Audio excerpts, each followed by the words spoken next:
Hi,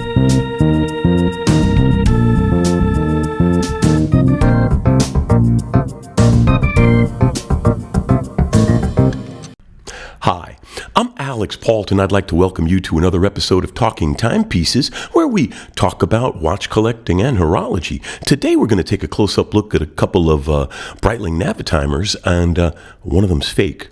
Let's turn the camera around and see if you can tell which is which before I disclose the imposter. Here are the two watches up close, side by side, and as we look more closely, it will become pretty obvious which is the fake. But I would like to suspend judgment for as long as possible so that you yourself could come to the conclusions after seeing the differences between these two watches up close. So let's zoom in. Okay, they're both Breitling Navitimers with the slide rule bezel, and they're both supposed to be GMTs. So the first big giveaway is the layout of the subdials, because in this generation of Navitimer, they use the Valjoux 7750 movement, which has a vertical subdial layout. And there are variations that have horizontal layouts, and the newer Breitlings have horizontal dial layouts. But the classic Navitimer has a Valjoux 7750 in it and has vertical layout of the subdials, the totalizers. Another aspect is this is supposed to be a GMT, but the GMT functionality is on a subdial. It is not a center GMT hand the way this one is. If you see, not only does it have a center GMT hand, it has the 24 hours picked out in gold print along the inner, the outer face, inner rehaut, whatever you'd like to call it. If you notice, this one does not. Also, the slide rule. Let's zoom in. Let's see if we can zoom in a little bit more before we blur out. Yeah, we can zoom in a little bit more. Just look at the nature of the slide rule markings. They're not very clean or distinct, whereas here they're crisp and sharp and very well laid out. I think it's pretty obvious that this is the real one and this is the fake, but this is a good looking fake. From a distance, it could easily pass as an authentic Breitling. But as I've said many times, you can see the quality. It's like a high definition image. The closer you get, the more you see. So the closer you get to this watch, the more detail you see, the more beauty you see, the more class and quality you see. The closer you get to this watch, you realize what a piece of junk it is. And it really is a piece of junk. Now, I got this watch from a gentleman who stopped wearing watches, so odds are he would have kept wearing it. That's why the strap is so well worn. This one has a fake deployant, not a badly made one, and this is just a straight up pin buckle, factory pin buckle. But even at the engraving side, you can see the difference in the crispness of the engraved logo on the buckle, right? And then there's another aspect.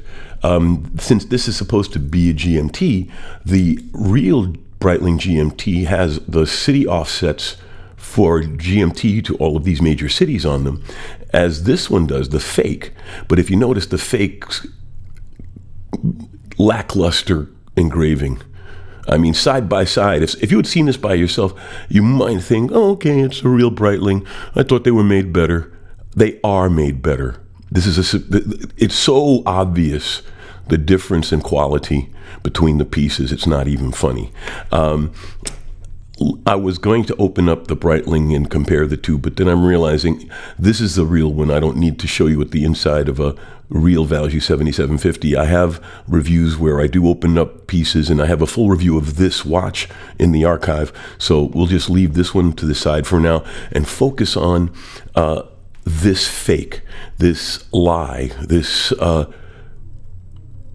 poser, this piece of junk pretending to be a quality watch. Here, let's put it on this stand so we can, really take the time to ridicule it. It's just not a well-made piece. As you get up close, you can really tell that it's just not at the same level of quality, fit, and finish that the real one has.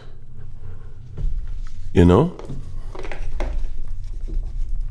Just look at that. Look at the face, look at the sun ray, look at the way the indices are done. And then you look at this piece of junk. All right? It's just not the same. It really isn't. I am going to open this one up. Let's pop the back open, and we'll take a look at what's inside of here. I'm actually not even sure if it unscrews. So yeah, let's open this piece. I mean, it doesn't look bad from a distance. It really is a nice piece. They tried to make it look cool, but no sapphire.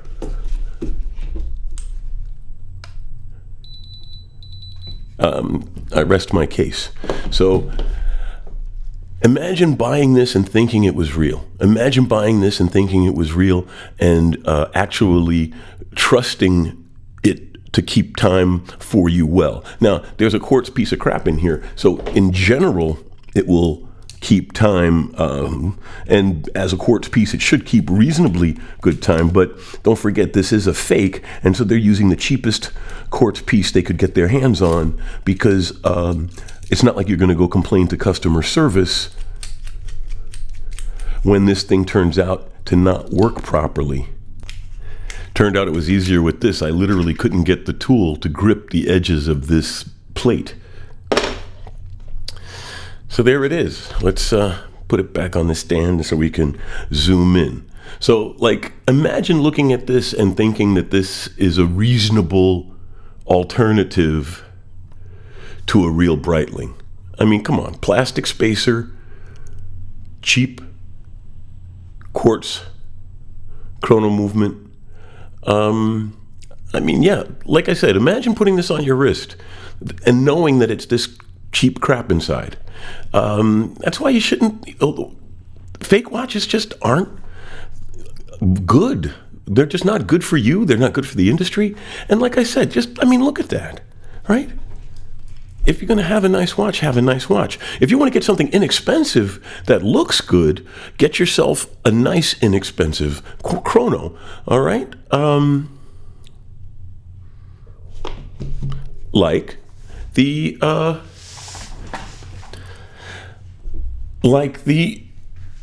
fairer super quartz chrono.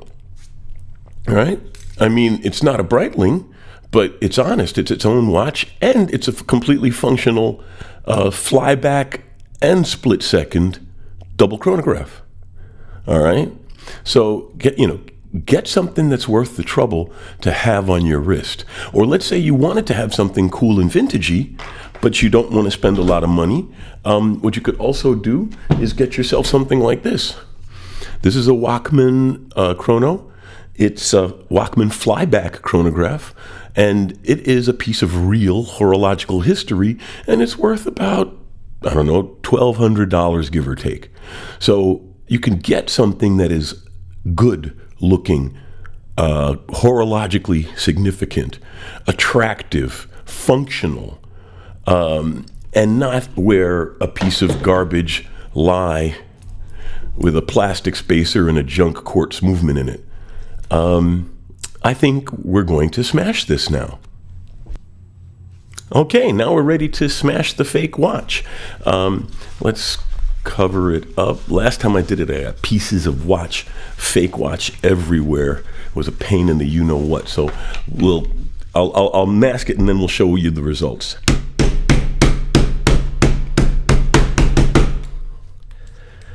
There we go. A fitting end to a piece of junk, right? A fitting end to a piece of junk. So let's turn the camera around and close out the episode. So that was our fake Breitling examination and destruction. You should always destroy fake watches. They're a lie. They're counterfeit, and depending on the circumstances, could be illegal.